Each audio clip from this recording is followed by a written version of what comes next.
Do you love real estate? Here's why there's no such thing as passive income. And I'm not saying that real estate isn't a bad thing to own. I'm just going to tell you, especially at the end of this video, on how you can make one of these passive.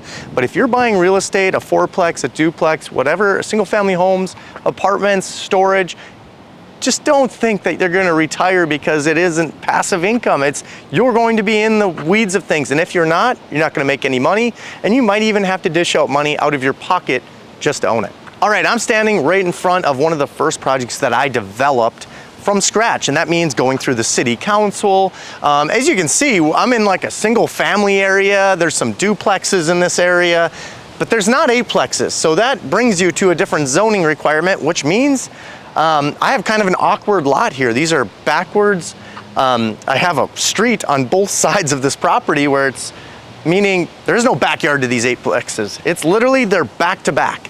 But I learned that going through the politics and of the city that I wasn't just going for zoning. I literally had to go to every council member and tell them why increasing the density, why making affordable housing is a real issue. And that's an issue in most towns today. But why this issue actually can be dealt with and how I had a solution for it. I could not believe the amount of blowback that I had it in our first meeting. This took me like 4 council meetings to get through this.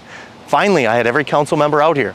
Got them to understand the project, got them to understand why it's affordable, got them to understand why we're renting them out. We're near a university, we're near an air base. We have no affordable housing in our town. There's nothing being developed like it. So once I did that, I finally got this thing passed, building a couple eightplexes behind me, which most would think would be very simple, and in most cases it should be, but when you get politics involved, nothing's very simple. All right, so I was finally able to build these, get them up. Well, guess what happens? Nothing is as simple as you think it is, right? Building a couple eightplexes was nothing, but all of a sudden COVID happens, something I didn't expect. What happens? Well, a sheet of plywood went from $8 to $48. What happens then? Your costs get inflated beyond your contingencies. And guess what? It just keeps escalating from there because now you're like, oh, guess what? Property values are rising quicker. What does that mean? Property taxes rise. What also rose very quickly because of natural disasters? You have insurance rising on these properties faster than everyone's expected. And your expenses just owning the properties get more expensive overall. So we're looking at some eightplexes. We thought, man, in 2019, this should be a breeze. All of a sudden, COVID happens. Now your insurance, your taxes, even operating, you had to pay people more money. You couldn't find labor to maintain the properties. You couldn't, so what I'm getting at is the expense ratios, meaning you have your income. If you're renting one of these for a couple thousand a month, it should only really cost you because the tenants cover the utilities. The tenants don't cover anything outside, basically, so lawn, snow, but everything within the unit they cover. We cover the insurance, the taxes, anything on the exterior, lawn care, snow maintenance, landscaping, whatever. And our expense ratios used to be about somewhere in the 30 to 35%, because it's a townhome. The tenants take care of most of the utility work. Now, today, guess what? These expense ratios are 45% or even up to 50% because taxes, insurance, all the things I went through, property management, staffing fees, all the things you don't expect to be going up like crazy on these is becoming a factor. What is that driving? It's driving rent costs to come up because as our expenses come up, we're not making enough money. So all we can do is drive rents. It's causing rents to be more expensive in this country. And if we don't get our expenses to reside somewhat, we're never going to be able to make any money. And well, just like most investors, they want to make money on a project. They want to earn money. They want to earn money passively. But if you would buy these and you had to put $500,000 of your own money in it, are you expected to make a return on that? You're going to want, if you had $500,000, you'd want to make something on that money. You wouldn't want to make zero forever, right? Just to keep your rents cheap. Most people would not. So what I want to get through is that these necessarily aren't passive, right? Like we're going through all of these. Are we getting our expense ratios back in check and our incomes back in check? Yes, rent's growing out and our fixed income always stays the same.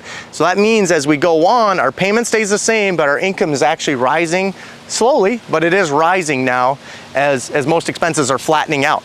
So that's the glory of fixed income. But if you were to have full management on these and you bought and put your $500,000, the only way you're gonna actually make money on these is if you manage them yourself. You do the repairs yourself.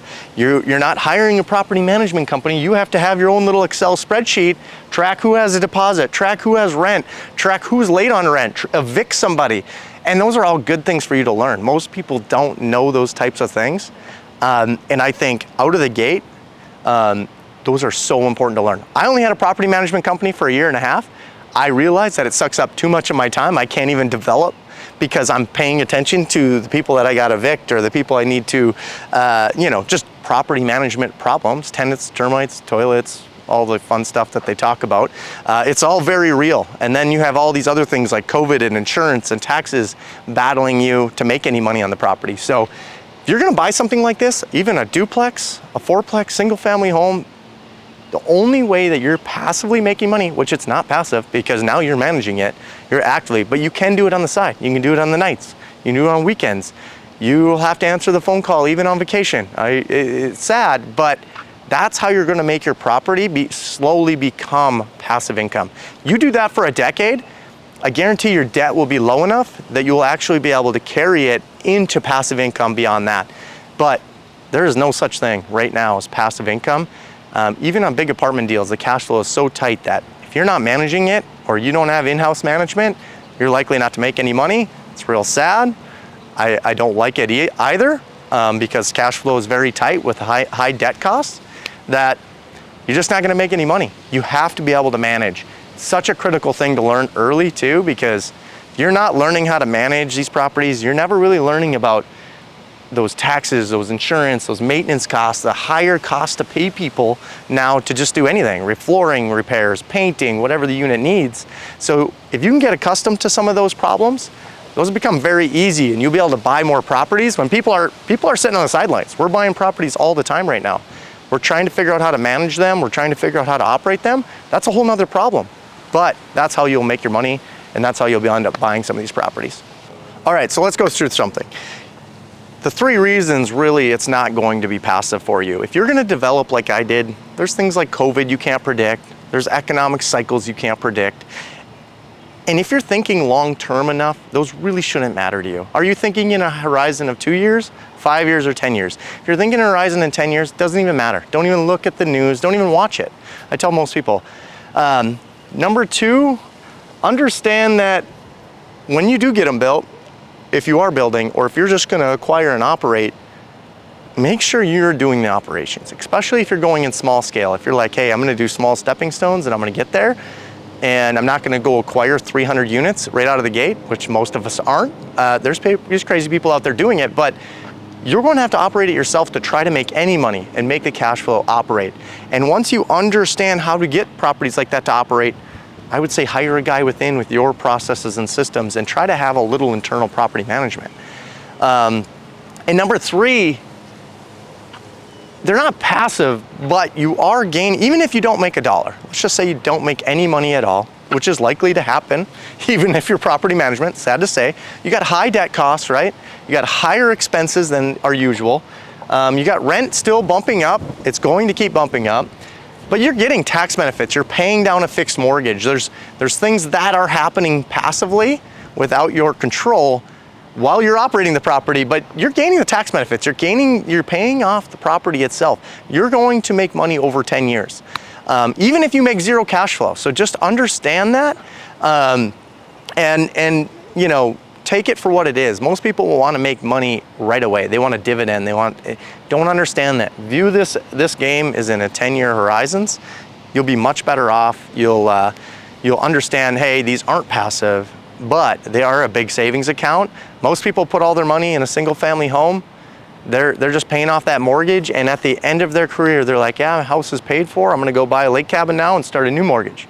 And that's called retirement. Now, you can pay off a $3-4 million building and operate it even for free. It's the same thing as your home. At least you didn't make any money there. I know, unless someone's living in your basement, you might make some money here. So just understand, it's not passive, but really for those reasons, I think you should be investing in real estate. I think you should understand why you need to invest in real estate. And I think you'll end up finding why a lot of the wealthy end up holding real estate in their portfolios, because they're saving a lot of money on tax and they're making money while inflation's beating them up. If you like this kind of content, please share it with somebody. That's the only way my channel grows at all. Share it with someone that you might benefit, and hey, you're being a good friend by doing it. But subscribe, follow for more. I appreciate you guys. See you in the next one.